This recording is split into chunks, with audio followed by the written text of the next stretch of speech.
नरेश गोयल जो money laundering case के हैं उसमें आप इन्वॉल्व हैं और आपका अरेस्ट वारंट निकला हुआ है और आपको अरेस्ट करने के लिए हम आ रहे हैं। उसके बाद से कभी इंस्पेक्टर, कभी एसीपी, डीसीपी सब ने बात किया और मेरे को ये कहा गया कि आप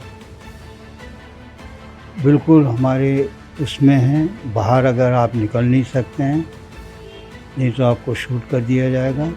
अपनी दास्तां बयां कर रहे ये बुजुर्ग ठगी के शिकार हुए हैं, वो भी तब जब रोजाना डिजिटल अरेस्ट के मामले सामने आ रहे हैं और साइबर ठगी को लेकर लोगों को लगातार जागरूक किया जा रहा है। लेकिन इसके बावजूद लोग ठगों के जाल में फंसी जाते हैं। ठग अलग अलग तरीके से लोगों को अपने ट्रैप में लेते हैं।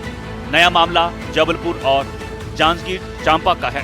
बात जबलपुर की करें तो यहाँ एक 79 साल के रिटायर्ड बुजुर्ग वीके कपूर को ठगों ने डिजिटल अरेस्ट कर लिया।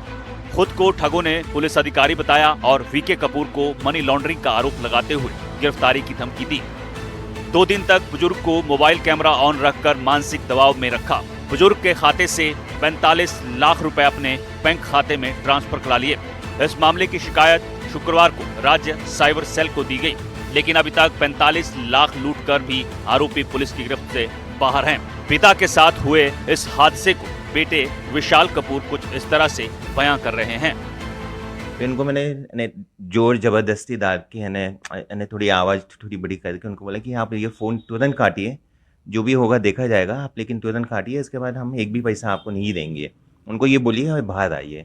और उतने में फिर मैंने अपने सारे रिलेटिव्स और दोस्तों को फ़ोन किया, वो आए यहाँ पे और जब देखा तो ये कमरे में ही बंद थे, दरवाज़ा भी बंद था, तो उनसे खुलवाया और उनने फिर उसी टाइम पे वो जो व्हाट्सएप कॉल चल रहा था, जो सुबह के 3 घंटे से चल रहा था, और उनसे बाद में ने थोड़ा सा रफली बात किया कि आपको जो होता है आप कीजिए, मैं नहीं दूंगा। जब जाके वो काटे, उसके बाद भी वो छोड़ नहीं रहे थे वो, लेकिन थोड़े हिम्मत दिखा के इनने फिर वो फ़ोन काटा है। अभी कई तरह से उनको डराया धमकाया कि आप किसी से बात ना करें, किसी को इस संबंध में बताएं ना, और उनको डिजिटल अरेस्ट भी रखा गया था 2 दिन के लिए।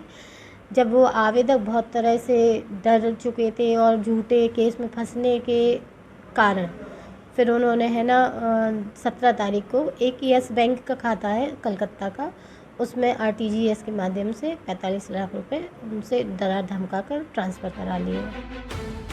हालांकि डिजिटल अरेस्ट का ये मामला एमपी के जबलपुर तक ही नहीं सीमित है। छत्तीसगढ़ के जांजगीर चांपा में भी एक मामला सामने आया, जहां डिजिटल अरेस्ट के नाम पर रिटायर्ड कर्मचारी से 6 किस्तों में 32,54,000 रुपए की ठगी की गई। ठगी का तरीका बिल्कुल जबलपुर के जैसा ही था। ठगों ने पीड़ित पर मनी लॉन्ड्रिंग केस में शामिल होने का डर दिखाया। इस लूट में भी रिटायर्ड कर्मचारी ही निशाने पर रहे।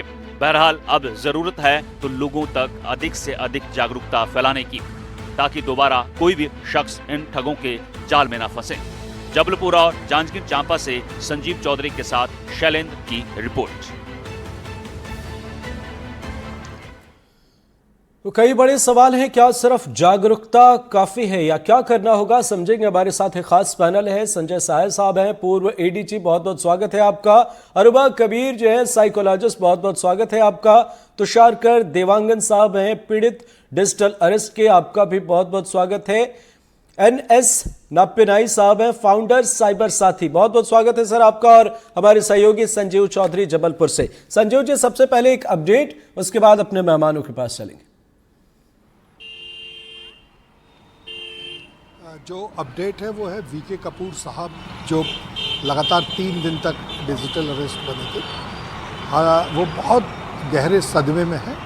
आज जब हमारी एनडीटीवी की टीम ने उनके साथ बातचीत की, तब भी वो बात करते करते अपना आपा खो बैठे और रो पड़े थे। उसके बाद अभी जब चर्चा हुई कि आज लाइव में उनको होना चाहिए, तो पता चला है कि उनका स्वास्थ्य खराब हो गया और वो हॉस्पिटल में ले जाए गए हैं। तो इस तरीके से आप देखिए कि एक जो 80 साल के वृद्ध हैं, उन्होंने ना सिर्फ अपना पैसा खोया है, अपना विश्वास खोया है, अपना स्वास्थ्य भी खो दिया। क्षमा कीजिए। अमृत जी, बिल्कुल सही आपने कहा। और हमारे साथ हैं डिजिटल अरेस्ट, डिजिटल ठगी के पीड़ित तुषारकर देवांगन साहब। तुषारकर जी बताएं,